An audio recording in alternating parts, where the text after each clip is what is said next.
Canada has turned the tables and locked down its steel. When Ottawa turned off the export tap, furnaces in Hamilton fired up full blast, sending Detroit's assembly lines into a cost shock.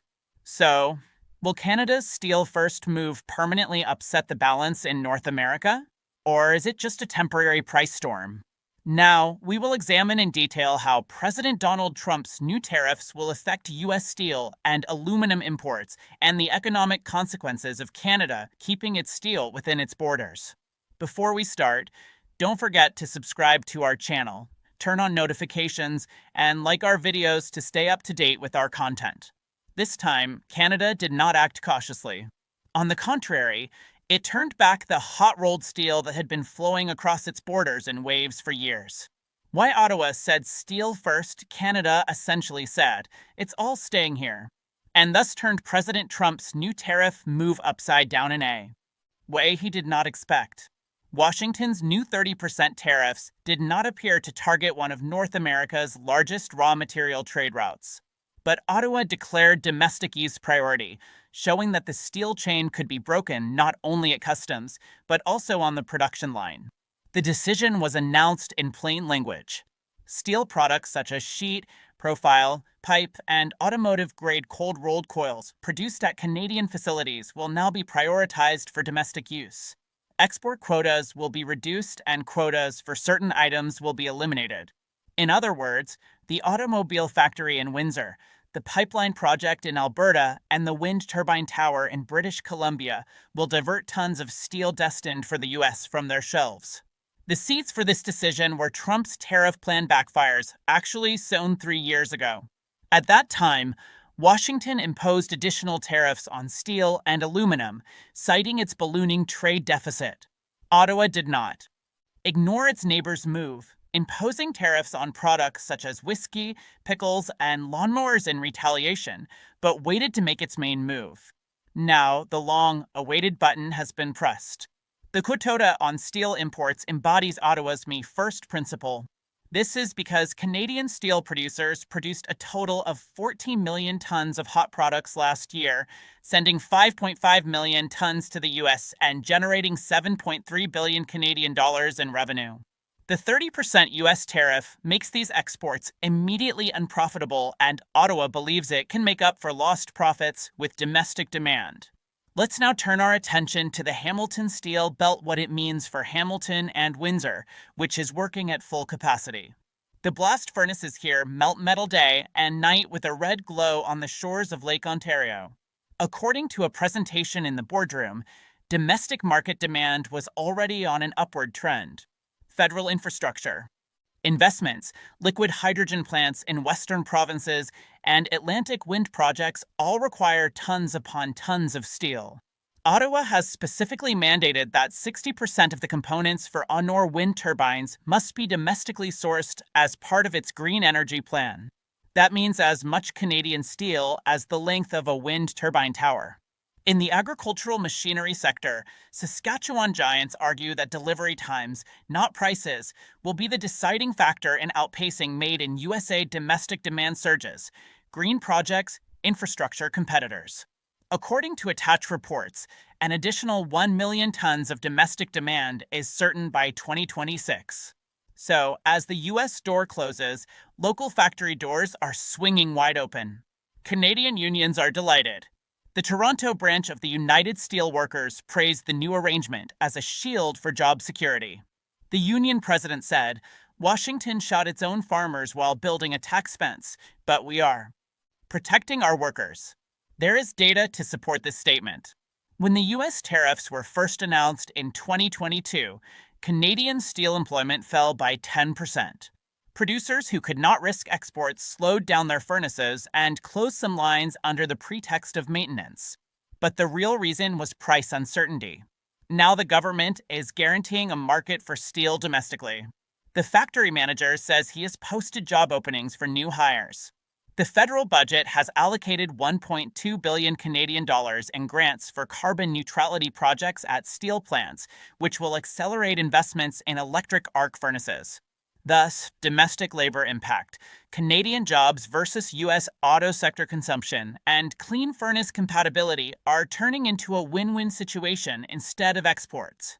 Of course, this story doesn't end with the joy of the U.S.'s northern neighbor. Detroit's robot assembly lines stretch right across from Windsor. Ford and Stellantis were able to transport Canadian steel across the bridge in a single day and transform it into pickup truck bodies at their Michigan plants. Now, paying a 30% customs duty on every millimeter of sheet metal means an increase of up to 9% in the cost of these lines. Not long ago, one Wall Street analyst wrote in a report that the price of the Bronco would increase by $1,800. If rising prices reduce pickup sales volume, the number of planned shifts may fall. Canadian workers may gain while Michigan workers lose. This undermines Trump's goal of American protection for American WTO norms and legal strategy jobs. The trap is now fully exposed. The U.S. steel lobby, on the other hand, could turn Anchor's card around and say Canada is providing unfair state aid. But Ottawa is not offering tax rebates to its own industrialists, but market guarantees. This is perfectly in line with World Trade Organization norms. The text is clear. Canadian production will first be sold to domestic suppliers and any surplus will be exported. In other words, export licenses continue and quotas are only a priority ranking. This approach is similar to Brazil's coffee strategy in the 1990s. In other words, domestic consumers come first, followed by the world market. Lawyers do not consider such prioritization to be protectionist because there are no price subsidies, only supply guidance. The picture is also striking in terms of energy transition.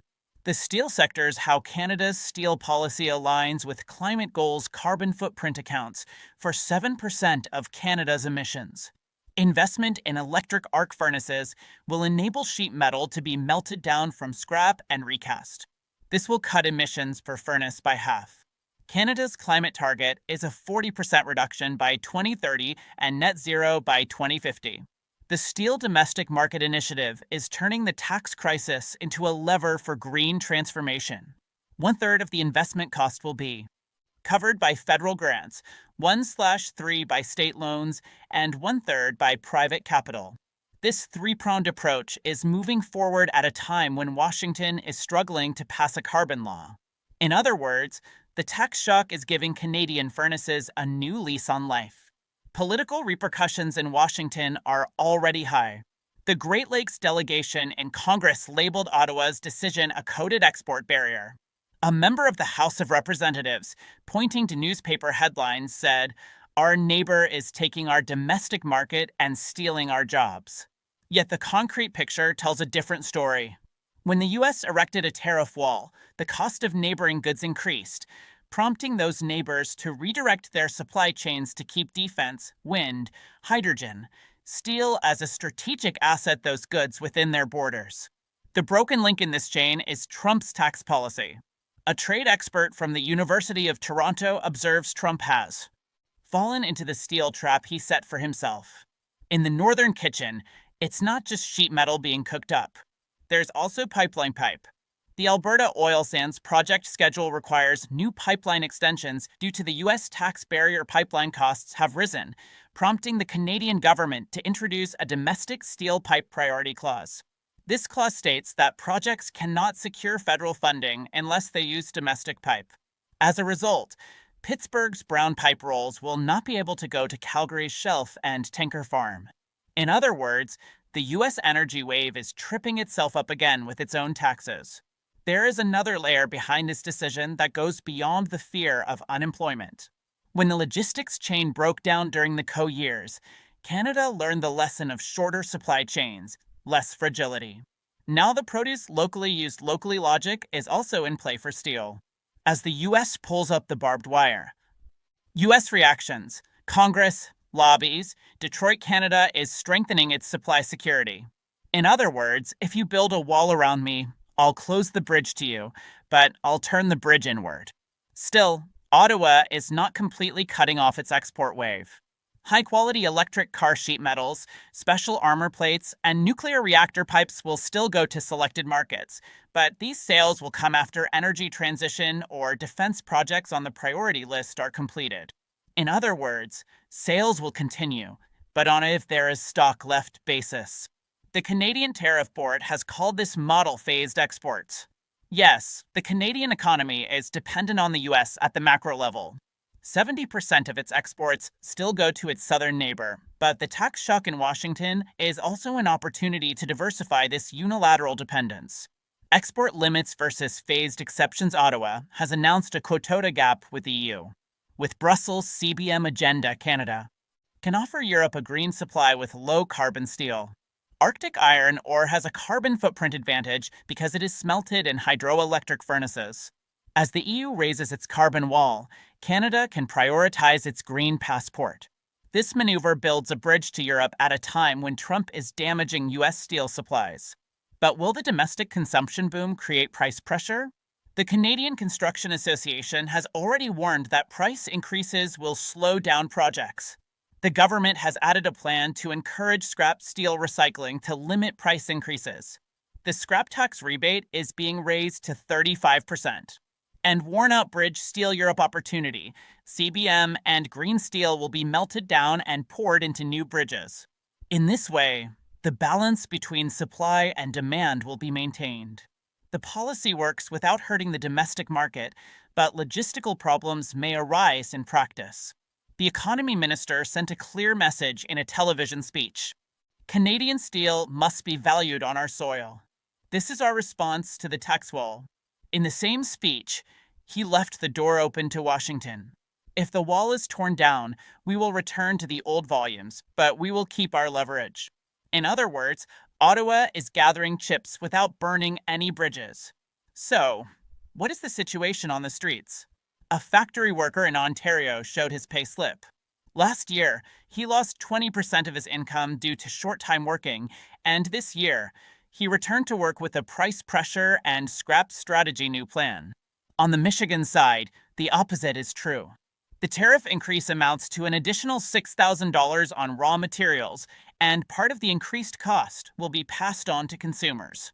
Price sensitivity is high in the pickup segment because interest rates are already high. If sales fall, Detroit's parts suppliers will be at risk of short-time work. The Trump administration was right to write a protectionist scenario. But when a primary supplier like Canada turned it into an internal issue, the balance was upset. Although the U.S. steel lobby seems satisfied with domestic competition, the automotive lobby is definitely concerned. There is enough steel in the domestic market, but if prices rise, vehicle prices will rise. Simple math, a $1,000 increase in costs, a 1.5% decline economic forecast, revenue versus resilience in sales. This scares Ohio voters. Therefore, Trump's tax wall may not be able to save voter comfort with steel armor. Canada's new strategy also serves environmental goals. The proportion of automotive sheet metal produced in hydrogen-powered furnaces will increase. If sheet metal achieves a low carbon footprint score, it could be exempted from the EU's Carbon Border Adjustment Mechanism, CBM. The export director, who refers to green sheet metal, green passport, is offering the world a nostalgic example of diplomacy, tree-leaf diplomacy against the tax wall. So what? Figures will be on the table next year? According to analysts' calculations, exports will fall by 3 million tons. Domestic consumption will increase by 212 million tons, and the difference will be 500,000 tons. This difference will be covered by scrap recycling. Export final thoughts. The steel trap and North America's new reality revenues will fall, but domestic spending will compensate for this with the value-added multiplier. Federal tax revenue may fall in the first year because export profit margins generate high taxes. But in the second year, domestic production can close the gap with indirect tax contributions. Looking at the technical details, the move is less damaging to high-quality sheet production. High-strength automotive sheet requires complex alloys, and if the domestic market cannot fully absorb this quality, a window remains open for exports. But hot-rolled construction sheet can be directed entirely to domestic consumption. pipe steel can be used in energy and water infrastructure projects. In other words, Ottawa is outro and call to action, keeping its production portfolio colorful and establishing a flexible balance between exports and the domestic market. One of the key sectors is defense. Next year, the Canadian Navy will open a tender for new icebreakers. The ship's hull will be made from domestic steel, making the strategic steel appear even more domesticated. Experts estimate that demand for flat steel products will contribute 15% to defense spending. This contribution will cushion the loss in exports. Thus, the steel decision also feeds into the defense doctrine. In short, Canada has returned to its core.